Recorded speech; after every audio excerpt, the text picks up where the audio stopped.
Thank you. I just have to, some housekeeping. Number one, since there's no cash being exchanged, I'm in the safe harbor of fair use, so I can play music. Okay. Two, um, what else? Oh, most important.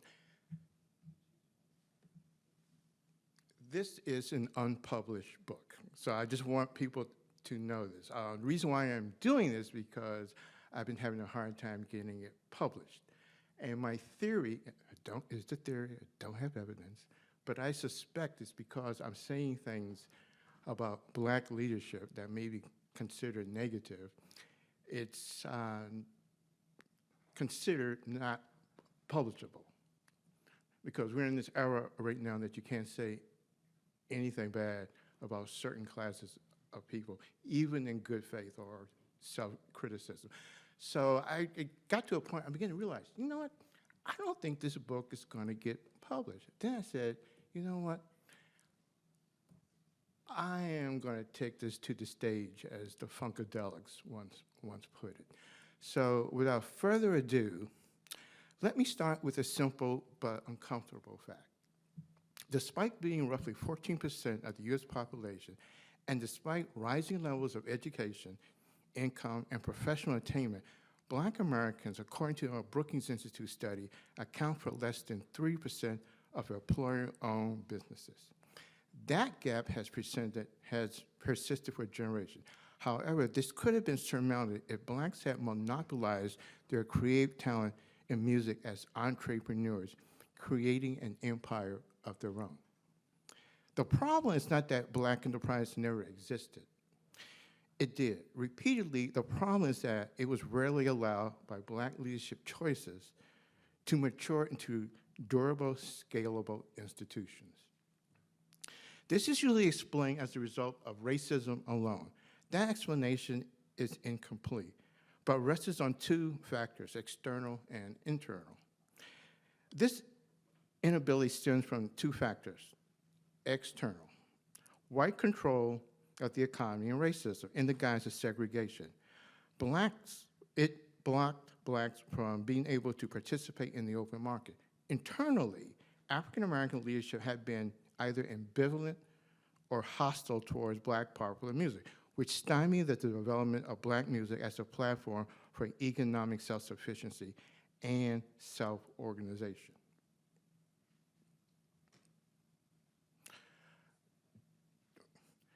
Black economic development has not been stagnant. It has been self-limiting. After post-emancipation, the formerly enslaved, often viewed collectively as the Negro problem, had to address the issues of education and economic self-sufficiency. But how does one achieve economic self-sufficiency if one is cut off, segregated from participating in the open market? You have before you the Fisk Jubilee Singers. The Fisk Jubilee Singers are very important because I consider them the first emancipated act of African American show business because they are the ones who basically brought spirituals to the market. They introduced it, and what's very interesting about this is that these folks kind of show you the possibility that you can use music to make money as a resource for things like hospitals, schools, and businesses. But this was not considered the thing to do. Interestingly, Black popular music, especially spiritual, showed evidence of raising funds for worthwhile endeavors, such as education, as in the case of the Fisk Jubilee Singers, which was of critical importance to Blacks after they had been in bondage for nearly 300 years. However, Negro educators like Booker T. Washington used it fitfully for immediate fundraising purposes or abandoned it. Despite the immense talent of the Black masses in regard to music and white audiences' receptiveness to Black musical forms, Negro leadership never sought to organize the potential of Black music into a scalable industry that could have served as a platform for economic self-sufficiency. A model of such didn't rise until almost a century later when Berry Gordy established Motown. That Negro leadership, which comprised political leaders, the business class, and the intelligentsia, never envisioned the potential is due to them having become miseducated, not being able to see black potential unless they adhered to white norms. As stated by Woodson, when you control a man's thinking, you do not have to worry about his actions. You do not have to tell him to stand here or go yonder. He will find his proper place and stay in it. You do not need to send him to the back door. He will go without being told. In fact, if there is no back door, he will cut one out for himself, for his special benefit. His education makes it necessary.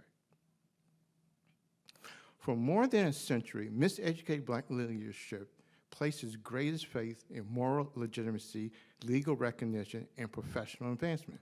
Or as Booker T. Washington boiled it down to, brains, property, and character.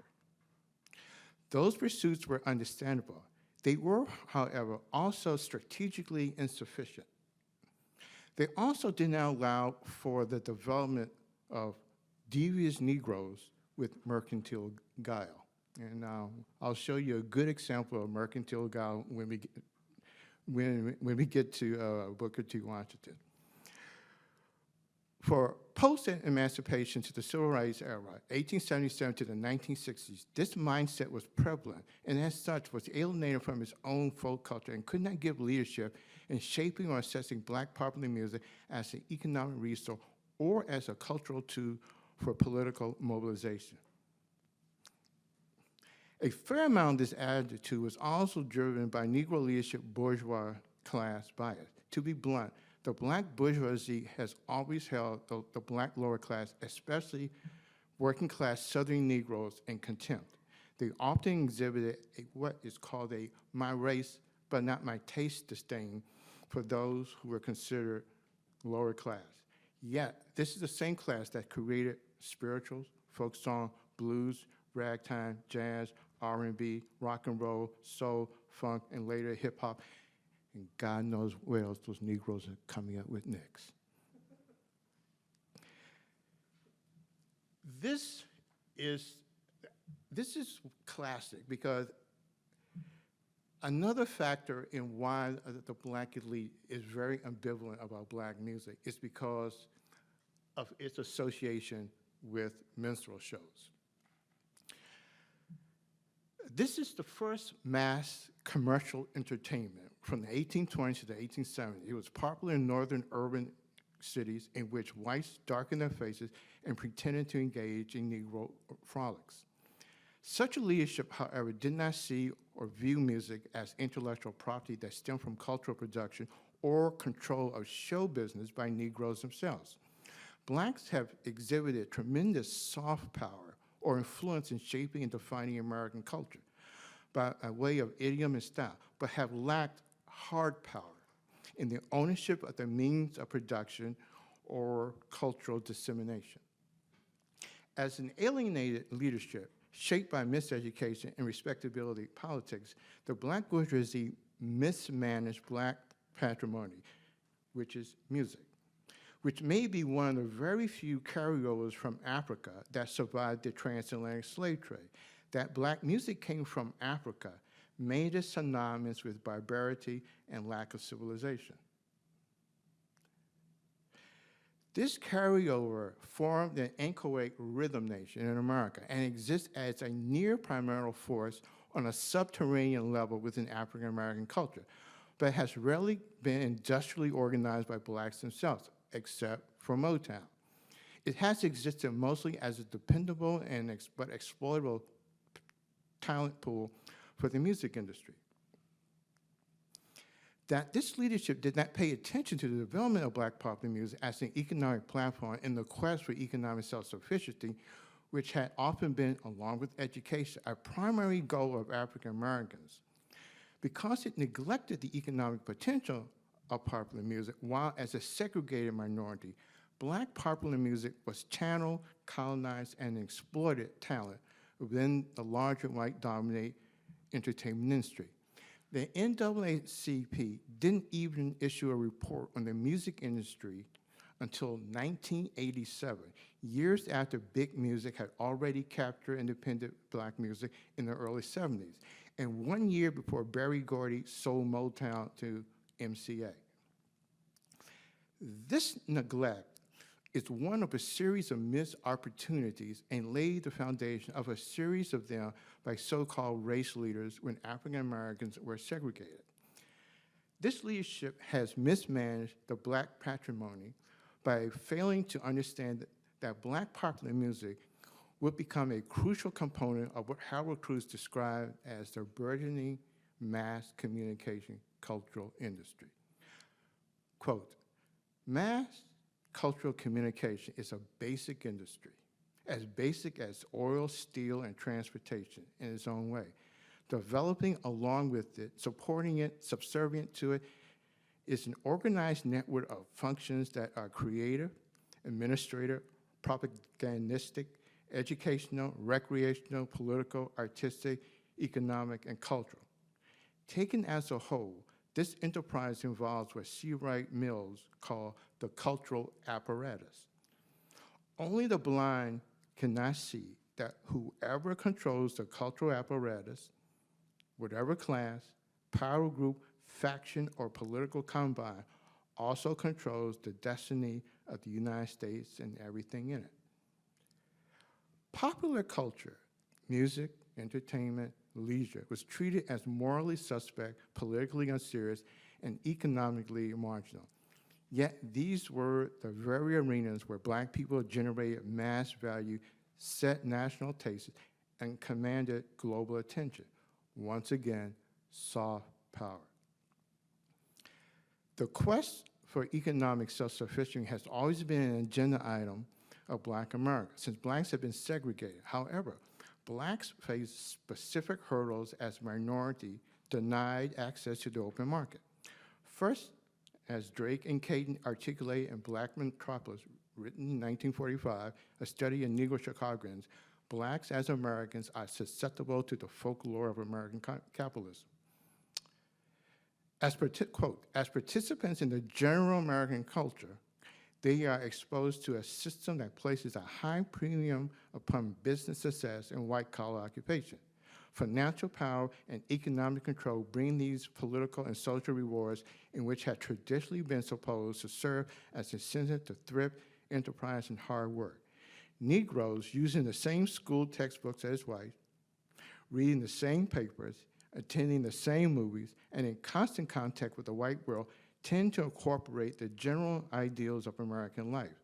Inevitably, they measure progress since slavery partly in terms of the position of power and prestige Negroes attain in the business world.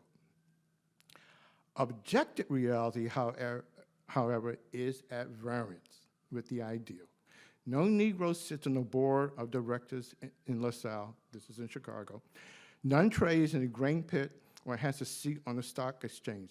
None owns a skyscraper. Negro girls are seldom seen in the offices and stores at the Loop except as maids.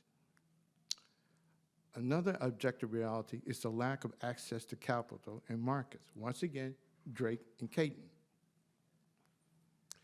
For Negro businesses to compete, quote, for Negro businesses to compete with white businesses in Negro communities, they must meet the price and give equivalent service. Negro businessmen insist that they face 5 main competitive difficulties. 1, difficulty in procuring capital and credit. 2, difficulty in getting adequate training. 3, inability to secure locations on the main business streets. 4, lack of sufficient patronage to allow them to amass capital to make improvements. 5, inability to organize for cooperative efforts. However, despite the advocacy of economic self-sufficiency or business development or communal cooperative by Booker T. Washington, W. Du Bois, and Marcus Garvey, such leaders consistently ignored the potentiality of black music. Black higher education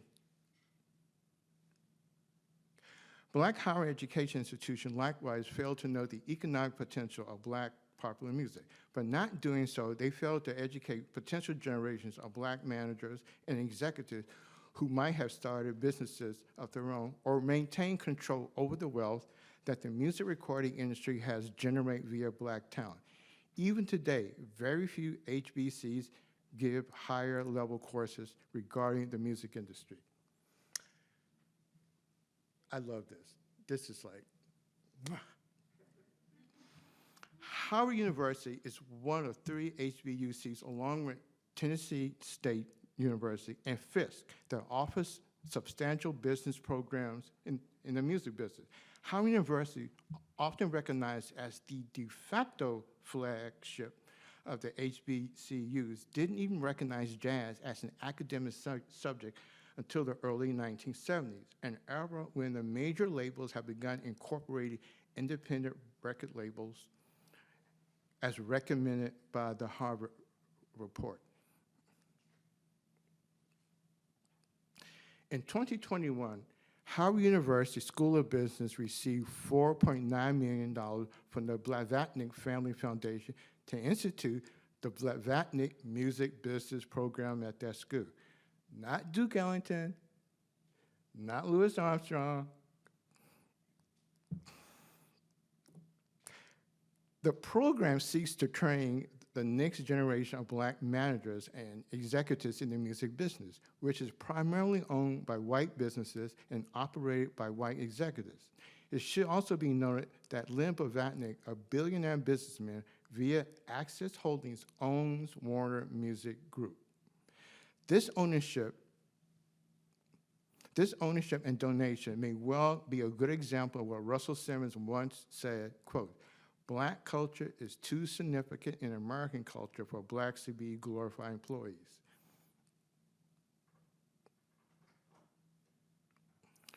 The corporations that have extracted and exploited black creative talent have been aided and abetted by a black leadership that has ignored the industry beneath the feet of a dynamic rhythm nation.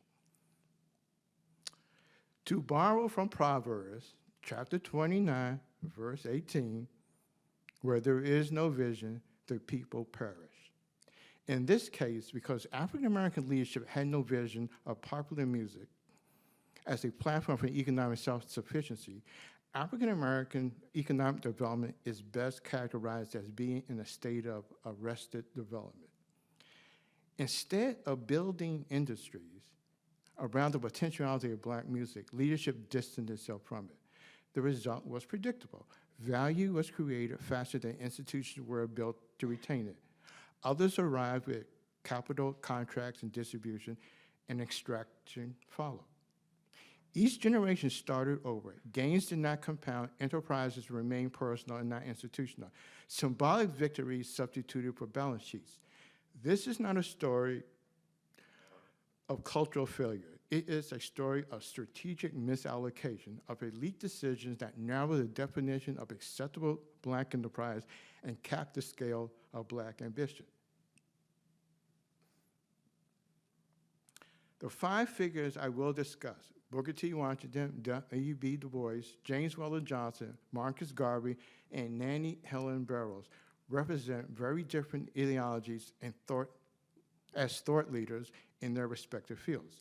They disagree sharply with one another, yet all in distinct ways participated in the same pattern: a failure to fully recognize, organize, and institutionalize the economic power already beneath the feet of a dynamic rhythm nation.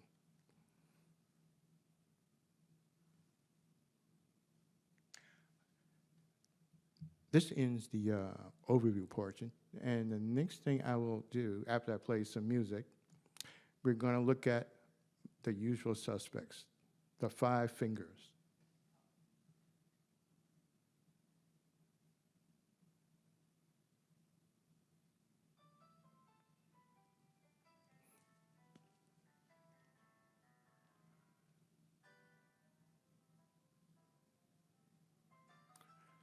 As noted, we're having classic technical difficulties. Is this from my end, John? Okay.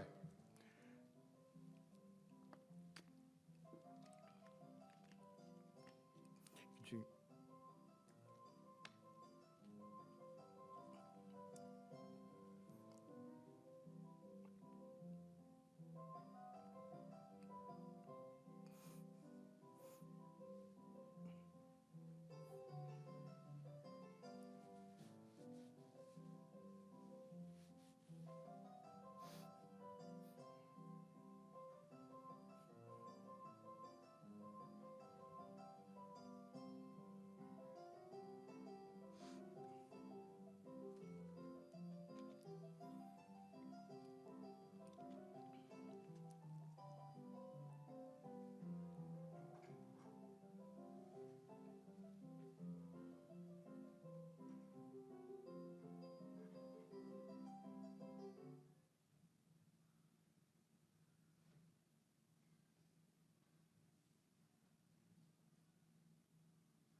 All right. Missed opportunity number one, Booker T. Washington.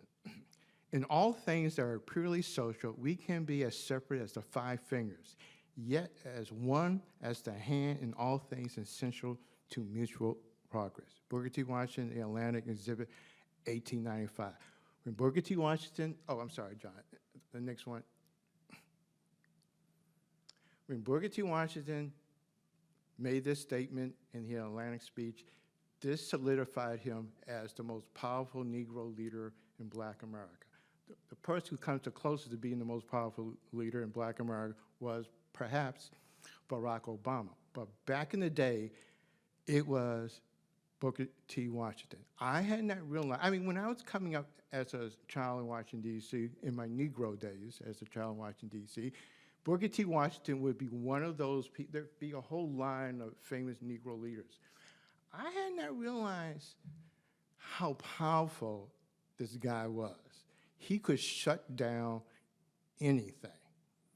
Once he made this speech in the Atlanta, once it became known, the next one, John,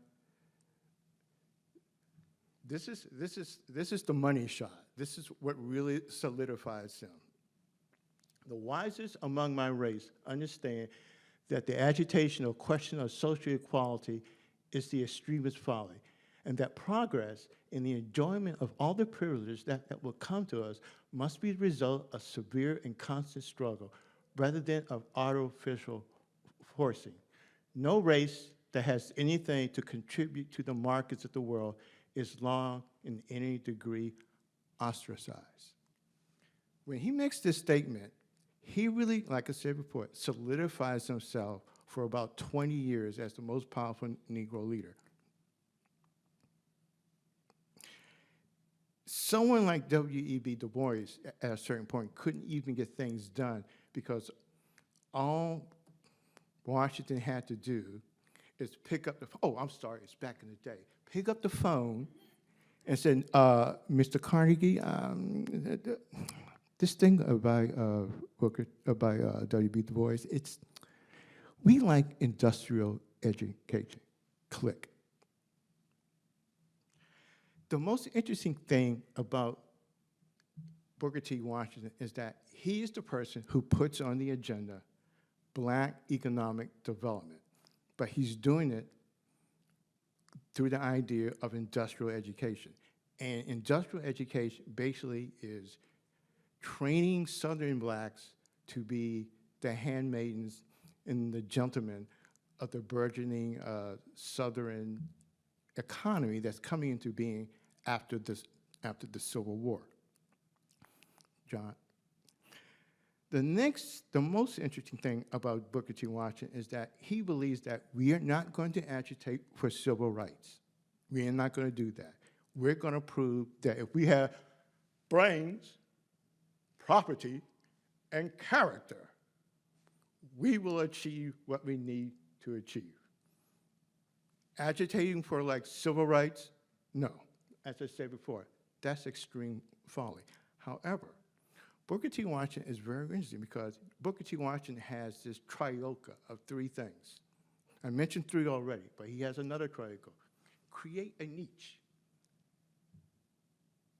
Become indispensable. Do something better than anyone else. And when I started thinking, I said, wait a minute. Create a niche.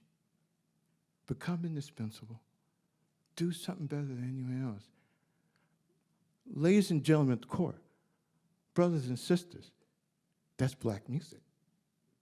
He doesn't see that, though. Oh, and if you have doubts about doing it better than anybody else, I mean, that's arguable. I mean, we're talking about popular music. So let me quote from something that it's about a certain activity that brings us all into the world, but we have children here, so I'm not gonna allude to that. But here's something from a song called Nobody Does It Better. I'm just going the three refrains. Nobody does it better. Makes me feel that sad for the rest. Nobody does it better. or half as good as you. Baby, you're the best. And nobody does it better, though sometimes I wish someone could. Nobody does it quite the way you do. Why'd you have to be so good? And nobody does it better. It makes me feel sad for the rest. And nobody does it half as good as you. Baby, baby, darling, you're the best. Once again, ladies and gentlemen, as far as I'm concerned, indirectly, that's black music. And if you don't take my word for it. Let's take it from another Simon. In 1976, Paul Simon, one of my favorite musicians, won the Grammy Award for Still Crazy After All These Years. But he also won for Best Pop Vocal Performance for the song Still Crazy After All These Years. And during his acceptance speech for the Album of the Year, he said, quote, "I'd like to thank Stevie Wonder, who didn't make an album this year." Once again, nobody does it better. Washington, as argued by Harold Cruz, was also a leader who put black business, economic development as an agenda item that needed to be addressed by blacks. But there's a particular problem African Americans have to face. As Harold Cruz once said, quote, "This has been a unique problem for the American Negro. We have cultivated among us a very strong bourgeois outlook among our articulate educated class. But this bourgeois mentality is not matched by any parallel achievements as capitalist producers, entrepreneurs, and managers," end of quote. Another quote by Wilson Jeremiah Moses in The Golden Age of Black Nationalism. "The turn of the century, 1895 to 1950, may be identified as the age of Booker T. Washington. Those years were characterized by a technocratic black nationalism. Washington hoped to build a business and industry technocracy among black people. He hoped by responding to the demands of the age for skilled industrial workers and competent businessmen, black Americans could make themselves sophisticated contributors to the new industrial revolution. However, this new industrial revolution also meant that show business was also becoming more organized and centralized, if not industrialized." John? What would have happened if Booker T. Washington had created a school of race music? All the ideas he was using for industrial education, one of the things he often talked about is doing things with your hand. He was very suspicious and scornful of liberal classical education. However, if he had created a school of race music, what might have been taught? Master the craft of music by mastering one's instrument. Learn how to read music. Learn how to become a professional musician. Understand the business of music, especially understanding show business with the emphasis on business. Market one's trade as a musician. Develop knowledge about copyright and music publishing. Understand the new opportunities presented by the phonograph. Despite establishing the National Negro Business League in 1900, and the National Negro Business League was an idea I think he swiped from W.E.B. Du Bois, and we'll get into that a little later. But the National Negro Business League is one of these organizations that was on the scene through pretty much all of Booker T. Washington's remaining life. But it has never really amounted to much of anything. Booker T. Washington, one of his missions was to try to cultivate what he called the producer mindset, that he realized that in America, it is the men and the women who produce things who are in control. So what he wanted to do was instill a producer mindset. However, the irony is that Washington Washington himself failed to see the potential of black music as a means to cultivate the producer mindset. Even as blues music was percolating in agricultural fields and jazz in Negro urban enclaves. In Boston's assessment of Washington's entrepreneurial philosophy, the wizard's mindset failed to produce what he had envisioned. Industrial education, in other words, did not encourage industrial ambition, aiming to control production, infrastructure, and distribution, owning the system, not merely renting it.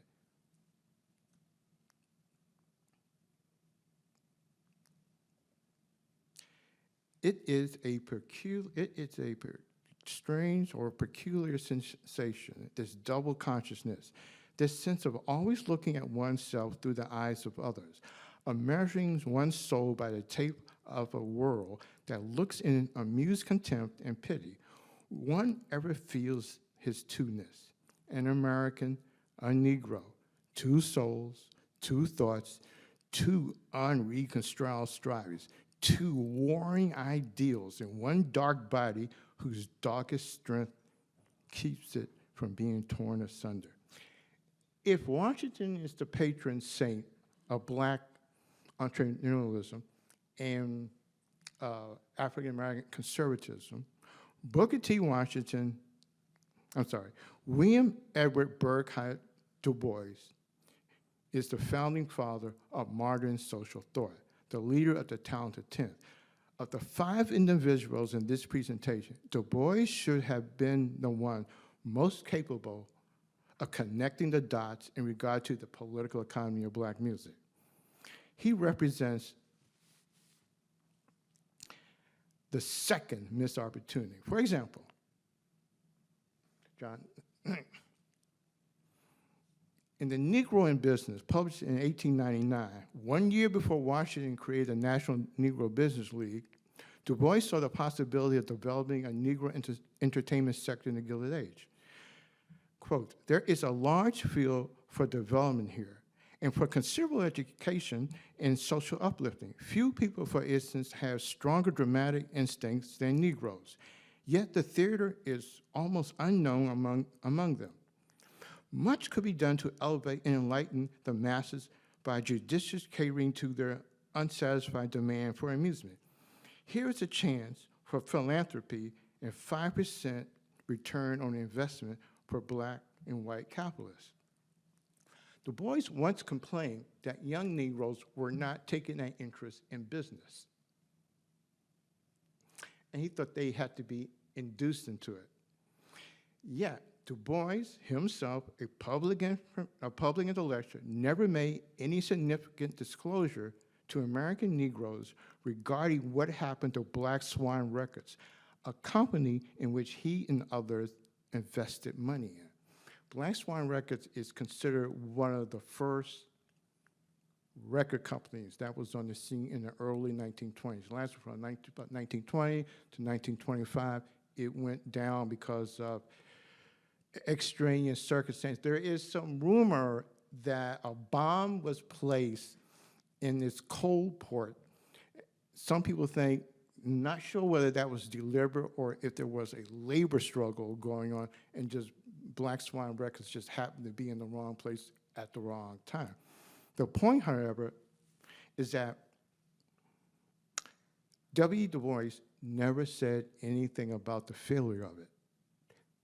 And if you don't talk about the failures of something, you don't learn from it. And what this did, in my opinion, is stop black people from trying to figure out, okay, we failed at this, how can we make an improvement? That never happened. At the Third Pan-African Congress in London, Du Bois mentioned schemes by large phonographic corporations to bankrupt the record company he and others invested in, but he made no mention of these schemes to Negroes in New York, Chicago, or Washington, D.C. Once again, he's in London in 1923 talking about what's going on, but he says nothing about it when he comes home to America, to black people in New York. While at Fisk University, Du Bois boasted, quote, No student ever left Fisk without a deep and abiding appreciation of real music. And by real music, he is not talking about ragtime. Du Bois studied in Germany from 1884, and it left a deep impression on him. He became an Afro-Germanophile. Du Bois was an elitist. As he himself posed, I'm sorry, John, next one. Was there ever a nation on God's fair earth civilized from the bottom upward? Never. It is, ever was, and ever will be from the top down that culture filters. The talented tenth rises and pulls all that is worth saving to their vantage point. Du Bois' class bias just would not allow him to see and think that it's the lower classes that actually has something to offer. Granted, they may be loud, they may be rude, they may be vulgar, but you know, these are the people who are making a lot of music. These are the people who are the engine of the American recording industry.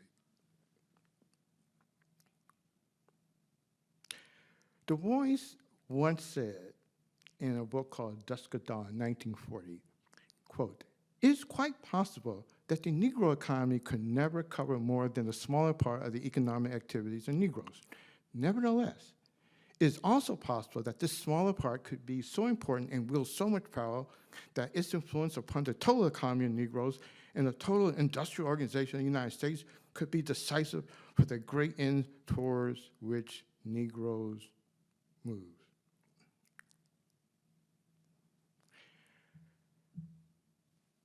John. No, okay, the next one. Had Du Bois applied the same analytical capabilities to the growing music entertainment industry that was employing and exploiting Black talent as he did in the Philadelphia Negro, full of facts relating to charts and statistics, and had Washington and the National Negro Business League use the information that Du Bois accumulated on the music entertainment industry as it pertained to Negro entrepreneurship, a nascent Black music industry might have risen because Du Bois would have devised a feasibility study that Black entrepreneurs could have used to develop Black music under the conditions of segregation. Next one, John. Number 3.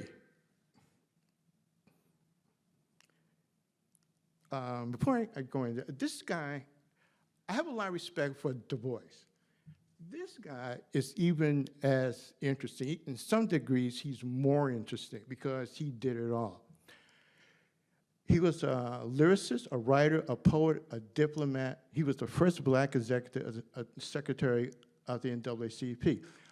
Some of the foolishness that our current government is doing in the Caribbean and in Central America, James Weldon Johnson was one of the rare diplomats because he spoke Spanish. He grew up in Jacksonville, Florida. He learned how to speak Spanish. He's not from a Hispanic background, but as a Negro back then, he learned how to speak Spanish. He got a job in the State Department because of the Roosevelt administration, and he was billeted in Venezuela and Nicaragua. And there's an episode in his book called Along This Way, which kind of reminds me of what the United States government just did with Maduro. So I won't go into that.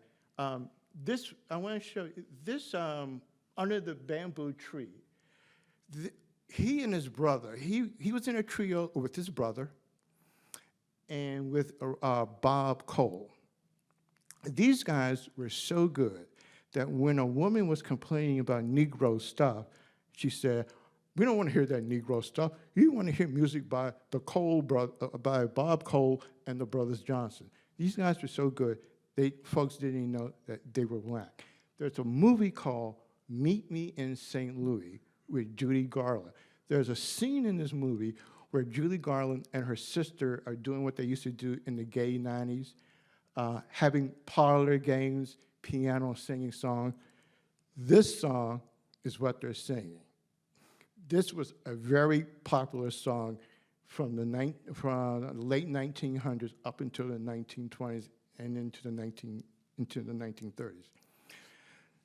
The outright theft of black artists' creativity was such a standard form of show business practice and baked in the structure of stealing that when James and Rosamond Johnson began working as a team in New York, they met a publisher to present a project. The publisher, White, called in a colleague to meet the neophyte songsmiths. The colleague made an offhanded joke about stealing some Negro stuff from the young colored men at the meeting. The brothers looked at their watch and they beat a hasty retreat. The brothers had been warned that while in Florida about the ways of Tin Pan Alley, and once again, they beat a hasty retreat. At a 1994 Pensacola National Negro Business League conference, James Weldon Johnson in absentia delivered a paper, The Composition of Music as a Business.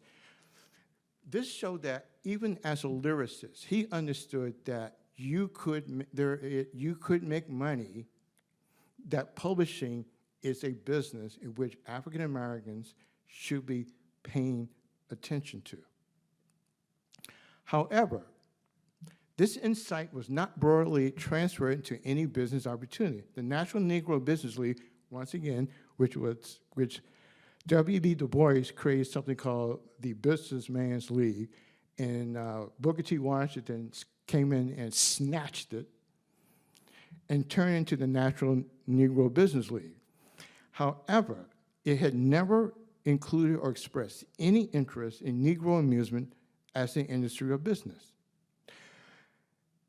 Businesses for most blacks back in the day were the following: banking, insurance, real estate, small manufacturing, or agriculture. These were respectable and fit the Victorian norm of legitimate business. If one accesses the records of the NNBL, amusement and allied businesses, if ever, seldom, if ever, appear. John, make sense?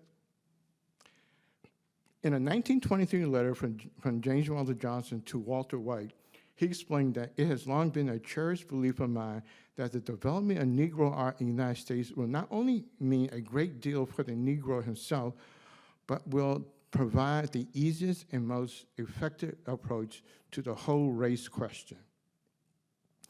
It is the approach that offers the least friction. The fact that this would offer the least friction underscores in the Jim Crow era how blacks had very little room to maneuver in either politics or economics. Instead, blacks were, so goes a theory, the lady of the races, and would use the arts as a means to establish human credentials, if not their masculine ones.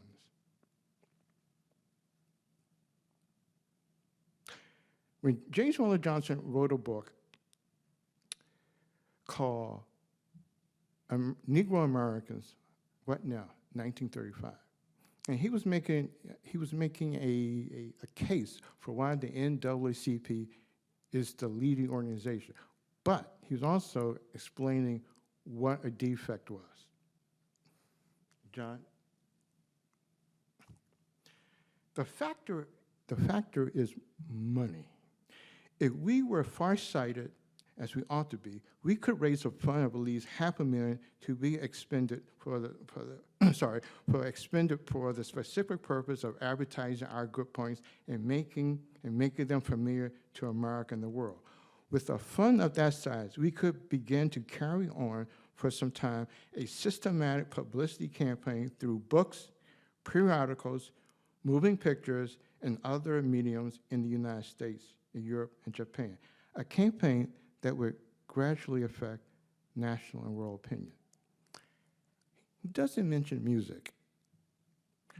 Could be the other mediums, but he doesn't mention music. However, what this exposes is the factor that it just isn't a lack of money, but also a lack of vision. With the disappearance of Black Swan Records in 1925 and the music recording industry dominated by white-owned labels for decades, the $500,000 that Johnson fantasized was going into the coffers of the major white labels such as Capitol, Decca, and others. And they could afford to ignore the Negro market.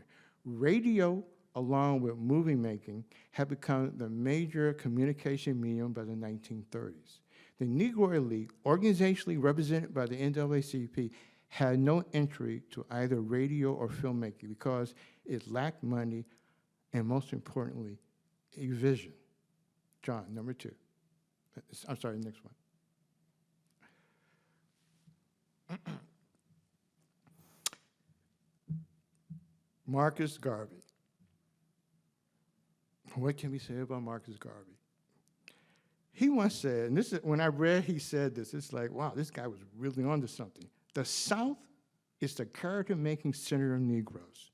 The South has given more character to the Negro than any other section of the world. It has made more real Negroes, men and women, than have been anywhere else. But paradoxically, it is the part of the world where Negroes have been suffered the most within the pale of civilization. John.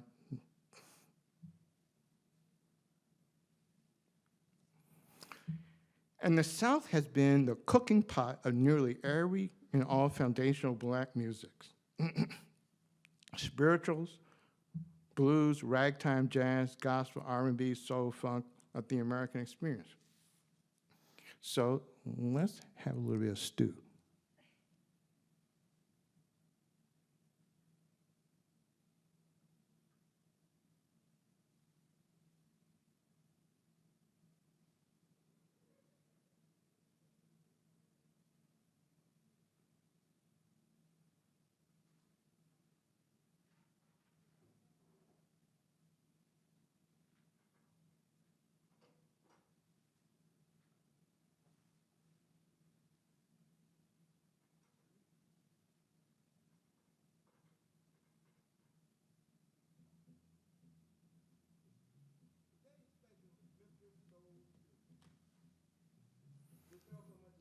It sounds better when it's louder.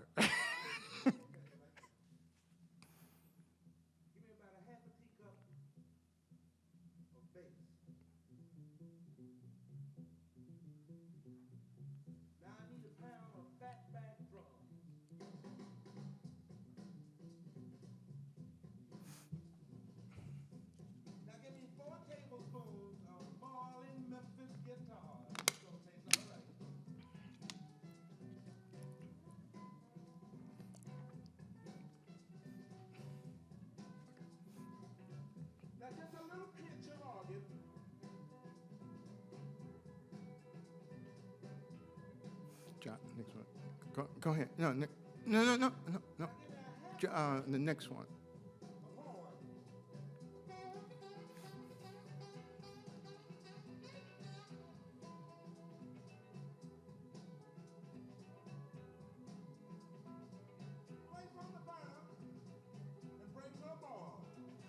Gotta wait for a few more seconds. Got the good parts coming up.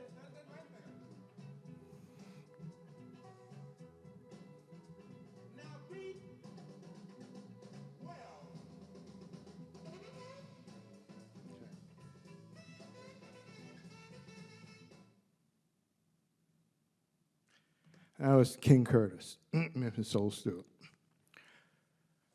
This is the Honorable Marcus Garvey. Oh, I should tell you, just for transparency, this is a AI-generated image of him.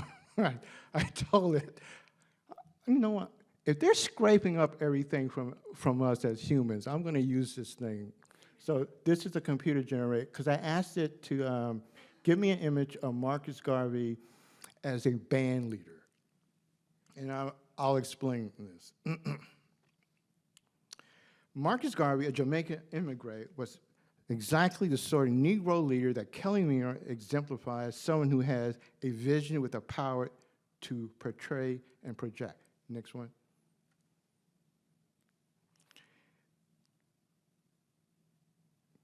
this is the sort of thing that he was talking about. He had the distinction of initiating the first real mass movement among American Negroes. Garvey had a dramatic element. Next one.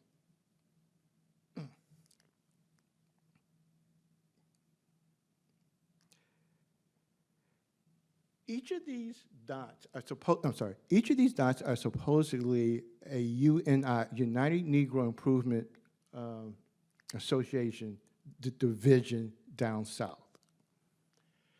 Until recent scholarship, I did not know that the South was a hotbed of Garveyism. I usually thought it was up in the north in the major cities where blacks had went to during the Great Migration.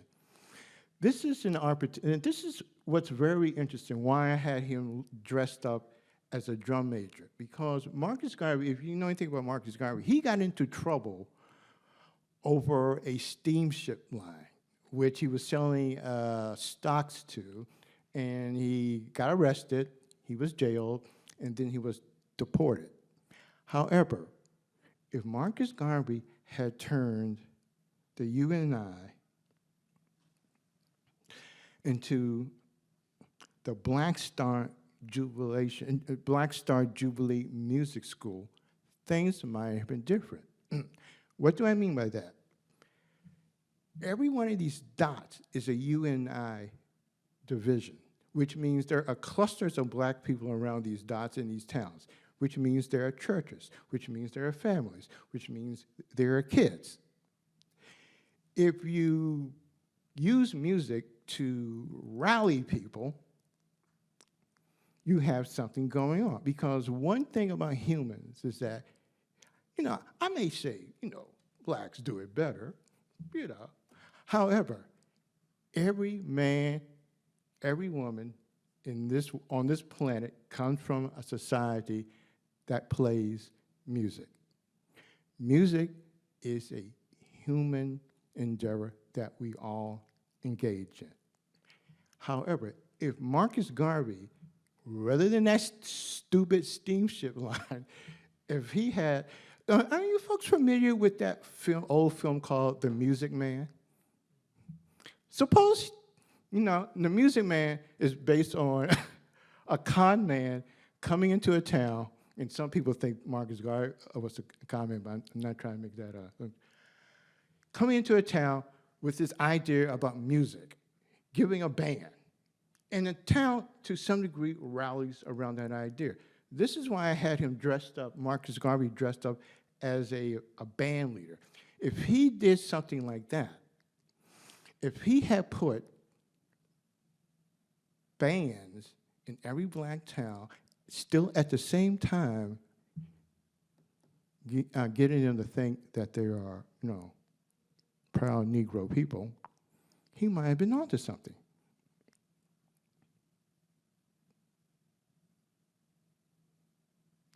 The problem is that when you look at what was going on down south, all these towns down south are also pretty much in the line of what used to be called the Chitlin Circuit.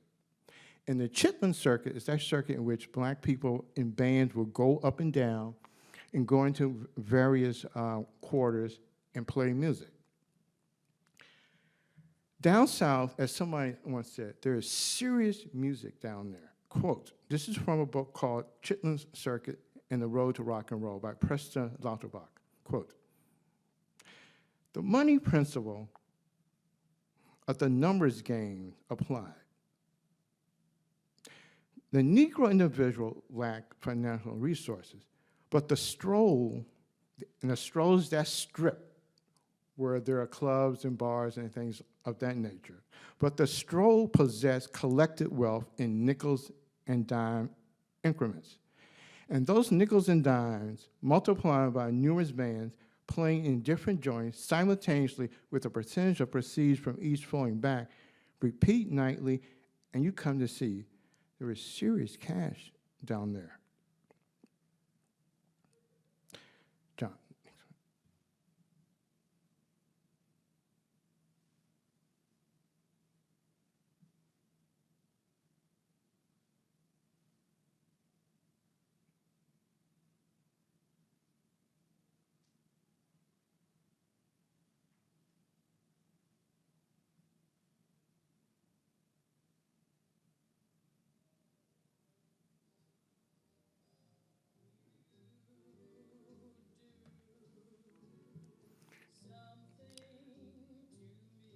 Next one.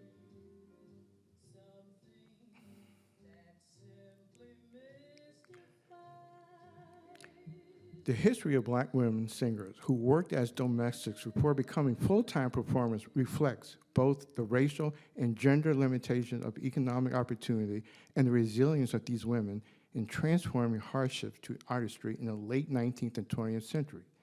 Many early to mid-20th century female vocalists labored in domestic service work, reflecting the socioeconomic constraints imposed by segregation in the limited job market.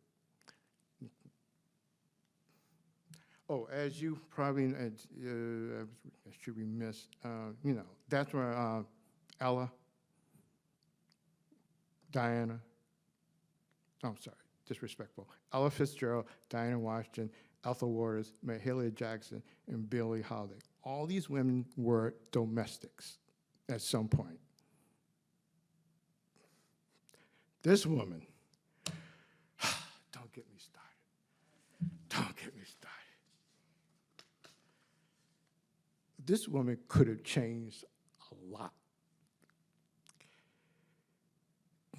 What Nannie Helen Burroughs did for domestic sciences via the National Training School for Women and Girls, founded in Washington, D.C., 1909, elevating and professionalizing domestic services, it was applicable to elevating and professionalizing black female singers, especially in regard to black domestic workers who start work outside of the domestic profession. As I said before, a number of well-regarded African-American female entertainers began as domestic workers before becoming professional singers. Pivotal singers such as, once again, Dinah Washington, Ella Fitzgerald, Mahalia Jackson, Ethel Waters, Alberta Hunter, Billie Holiday.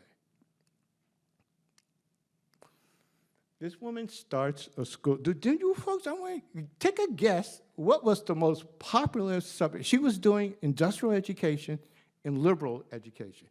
But take a guess, somebody, what was the most popular subject? What did somebody, what? Yes.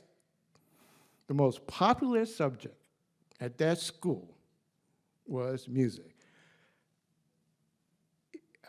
Don't get me started on this woman. This woman had a school training black women to be professional domestics. Her students also, some of them wanted to be musicians. If she had also thought about it, she could have trained these women to, once again, pay attention to your contracts, understand publishing, know about your royalties. If she did that, I think it would have had a profound effect on the music industry, because I don't know about you folks, you do not want to get in a train run by black women. But Burroughs had a certain attitude. Burroughs' religiosity, Victorian ethos, adherence to respectability politics, as well as her uplift missionary stance, were the salient factors which prevented her from envisioning how popular music of the time could have been a source of entrepreneurialism for women. She often explicitly advocated for Negroes to provide for themselves by developing their own businesses. Yet the prospect of using popular music as a means to develop a professional corps of female musicians did not occur to her, despite her orientation towards paying attention to her students' interests regarding jobs and opportunities beyond domestic work, which included music. Instead, it was due to religious and bourgeois objections. She was essentially a church lady who disapprovingly sniffed at those Negroes who enjoyed, quote, played house-made boogie-woogie with its accompanying physical quotations and sensuous movements. This is what she once said. She scolded blacks. This is what she once said, quote, the American Negro is walking over a gold mine. He undervalues his greatest gifts. White people make a living off of Negro's humor, put it on stage and radio, and reap a fortune. Like his laughter, the Negro humor in this native state is loud, vulgar, and so unrefined that he doesn't know his values. Exchange the words Negro humor for Negro music, and Miss Barrows offers an accurate depiction of the political economy of black music, especially how whites reap a fortune from exploiting black folk culture and mining it for their own production. However, her characterization of Negro humor, as in his native state, is loud, vulgar, and unrefined, is a cousin of the elitist attitude that race leaders such as Barrows and others use in describing black popular music. As a race leader in spirituality, education, and labor, Barrows, a daughter of domestic workers and an itinerant Baptist preacher, worked closely with black working class women.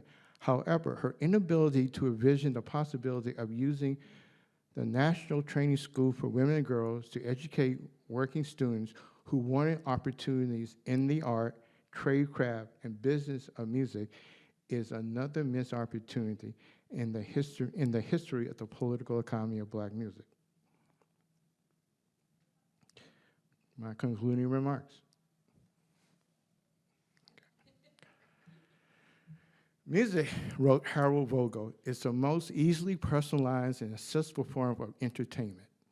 It readily pervades virtually every culture and every level of society. Indeed, prior to the advent of recording technology, music was an integral and inseparable part of the social fabric.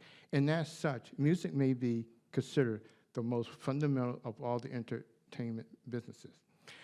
African Americans have been an integral and inseparable part of American social fabric since 1619, as well as being an integral and inseparable part of American music and the music recording industry. From slavery to freedom, to post-emancipation, to Jim Crow era, to civil rights, to post-civil rights, to the rise of hip-hop, one constant variable has been African American music. Spirituals, blues, jazz, ragtime, R&B, rock and roll, soul, funk, disco, hip-hop, and then add salsa and reggae from the Afro-Caribbean diaspora. However, another constant variable has been that African Americans, as the virtual creators of American popular culture, have derived less economic success than any other social group in American society from black music. This has become a fundamental fact of the entertainment businesses. What has also become a fundamental fact is that blacks have no major or significant control over this business, which explains presently why blacks have less than 3% of employer-owned businesses. They are, in fact, glorified employees of their own culture. All right, thank you.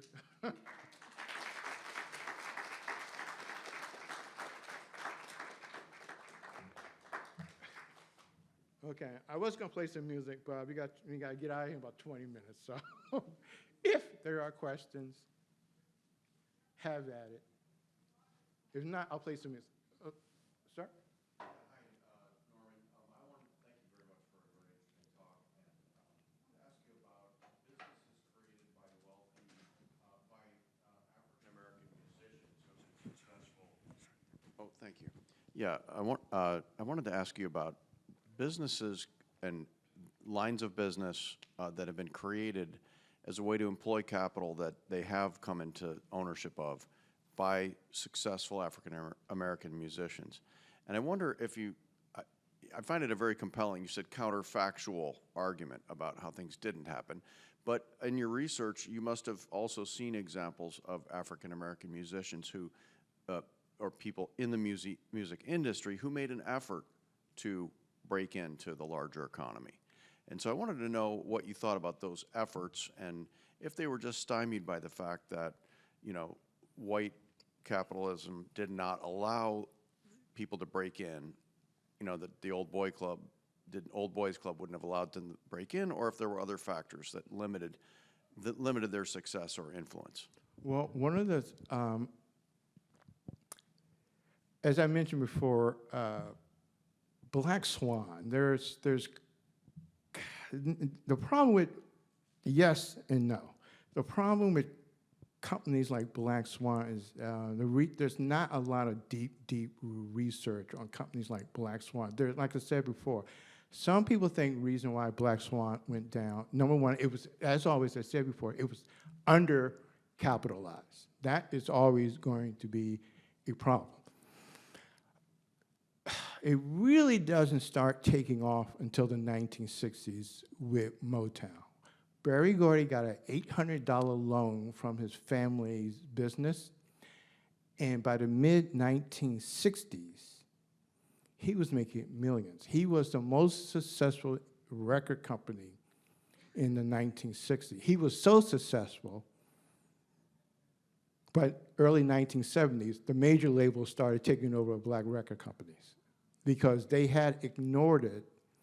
And there's a report called the Harvard Report that came out of Harvard University Business School, and they decided, oh, well, it was called the study of the soul music environment, and they just said, it was asking an obvious question. Is black music make money, blah, blah, blah, can it?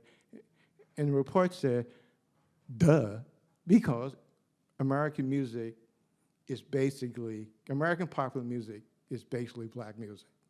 Not saying that other aspects of it. There are two groups of people in this country who has made who made great popular music. And both of them tend to exist at the bottom. Usually in non-family circles, I use a particular 6-letter word to describe these people. But their counterparts are also called white trash. And those two groups of people have made the most popular music in American society. What happens a little later with hip-hop? Hip-hop becomes very interesting because hip-hop has been very successful as a marketing tool. There are at least 3 people who are, there's a book that came out called The Three Kings, and it focuses on, the main person it really focuses on is on Jay-Z. But when you start looking at Jay-Z's where he really makes his money, it's not in the music business per se, it's in branding himself. Actually, his wife, Beyonce, makes more money in the music business and the associate businesses within the music realm. But it's the branding. A lot of people who are the big money makers in hip hop, they're not making money in the music portion because the music has now gone from production to post-production to subsisting off of its catalogs. What they learn how to do is brand themselves. Clothing, liquor, jewelry, things of that nature. Kathleen? Yeah, I was just thinking as I listened to the talk, it seems that it's more about class than anything else. Would you? Yes. Yes. Okay. It's the attitude of class. The black middle class they have been either hostile, indifferent, or ambivalent about black music from the lower classes because it's not the image they want to show. They would support some of you, if you know your history. Marian Anderson wants to sing at Constitution Hall. She's denied that. She sings in front of the Lincoln Memorial in 1939. My question is, if that had been Ella Fitzgerald singing jazz, I don't think the NAACP would have gone out of its way. There's a whole class, there's a whole coterie of black artists, like Marian Anderson, Roland Hayes, Nathaniel Dett, to some degree, Paul Robeson. And they are considered, it's their type of music that the NAACP likes because it is dignified, it is uplifting. So a lot of it does have to do with class. And the whole thing about class within Black America doesn't get talked about because it, well, it's something that doesn't get discussed or talked about, but it's there. And one of the interesting things I began to realize is that the Black elite, when you look at what's going on with the Harlem Renaissance, it's all about art, but it's all about literature. And it's the middle class, it's the educated class who are making literature. The masses are making music, That's what they're making. They're making R&B. They're making, well, R&B wasn't around doing that. They're making blues. They're making jazz. But that's not the sort of music that the NAACP and the Black bourgeoisie likes. After 9 p.m., they may listen to it, but not do that. But it has a lot to do with class. I think we've got time for one more. So, do you think the fact that, like, popular music is always changing as far as the styles, something becomes in vogue and then it falls out, do you think that's also an issue as far as making, stable money because things go out of vogue or out of fashion too, different styles of music? Well, different style. And the music industry operates on, there are three things that pretty much churning the music industry. What you just said, styles and genres, corporate ownership, keeping track of who is buying up whom within the music industry is just like, we all know more about Hollywood and some of their studios than you know about the shift that's going on within the music industry. The other thing that drives the music industry is technology. When that changes, microphones, phonographs, those are the things, like today, back in the day, somebody like, get up really close and sing, baby, baby, baby. Back in the day, you didn't have that. But it's the technology, the genres is so constantly changing, and the corporate structure of the music industry that's always driving the music business. And just one. Thank you for the presentation. Information is always much better sometimes when people learn about specific information rather than opinions. That's very easy to say. I'm glad you mentioned Black Swan Records because Black Swan Records was dealing with both. Mr. Harry Pace had both. The Black Swan label is actually the black opera singer that a lot of people are not aware of. If you study the Black Swan, it's a black opera singer that traveled all over the world. I wondered if that was in your book, because at the same time, yes. I'll just finish up by saying, at the same time that Black Swan was out in the 20s, this black record company that has a black opera singer named after the company and still doing blues records. So they were doing both. I would just argue that anytime black people begin to get their footing, pressures from the government and pressures from secret organizations come in to stop. That is a fact, but that is something that a lot of times, a lot of people, it's just a little too heavy to get into. And I'll just leave it at that. Well, Du Bois supposedly recommended the name of Black Swan. I forgot her name, but yeah, there was a woman who was considered the Black Swan because there was another woman who was called the Swan. So this black woman who was a singer also had to be the Black Swan. But Du Bois was the person who told Harry Pace, why don't you call it Black Swan Records? And they did make classical music and popular music. But from what I've read, the tension was that people on the board, there was some tension going on between, once again, the image. What also happened was that the record, Du Bois and the people on that record company were all middle class. They were investing money in the record company. They wanted to have uplifting music. The other record companies, the white ones, went cha-ching, Negroes singing music, people like it. We don't care, we're going to sell it. That's what they did.